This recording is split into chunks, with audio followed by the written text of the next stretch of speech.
Dear self, kamusta ka na? Sana ay chill ka lang habang pinapakinggan mo to. Ang dami nang nangyari sa buhay mo, at gusto ko lang bigyan ng shoutout lahat ng achievements mo at mga pinagdaanan mong challenges. Gusto kong maglaan ng oras para balikan ang lahat ng iyong napagtagumpayan at pag-isipan kung paano ka pa mas mapapabuti.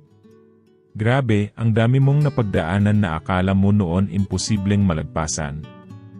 Yung mga moments na akala mo susuko ka na, pero ayun, lumaban ka pa rin at bumangon ulit. Sa bawat pagkatalo at pagkadapa, naging mas matatag at mas malakas ka.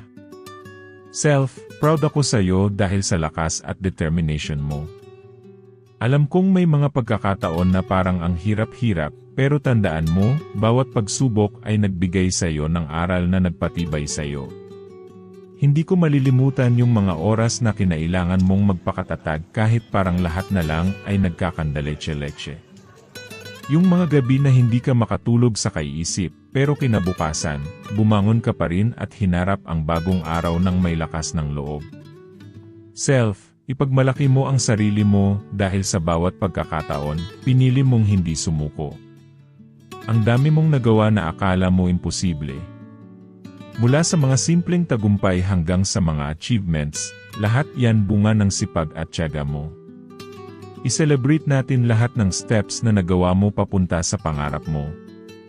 Ang layo na ng narating mo, at dapat mong ipagmalaki to lahat ng hirap at pagod ay may kapalit ng tamis ng tagumpay, kaya't kapit lang.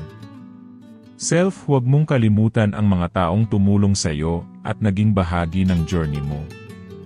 Maraming bagay na dati pangarap lang, ngayon ay natutupad na. Hindi mo man napapansin, pero bawat maliit na tagumpay ay bahagi ng mas malaking larawan ng iyong pag-asenso. Ang bawat hakbang ay may kahulugan at dapat ipagmalaki. Ang mga bagay na dati akala mo'y hindi mo kaya, ngayon nagawa mo na. Self, huwag mong maliitin ang mga tagumpay na natamo mo dahil lahat ng ito ay patunay ng iyong sipag at tiyaga. Lahat ng ito ay bunga ng iyong pagtitiyaga at sakripisyo.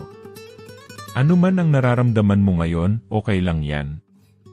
Kung puno ka ng pag-asa, kaba, o determination, yakapin mo yung feelings na yan.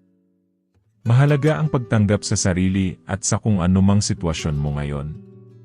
Tandaan mo self, bawat hakbang mo ay may halaga. Sabi nga nila, it's okay not to be okay, kaya't huwag mong pilitin maging perpekto lagi. Love you and proud of you. Nagmamahal. Self.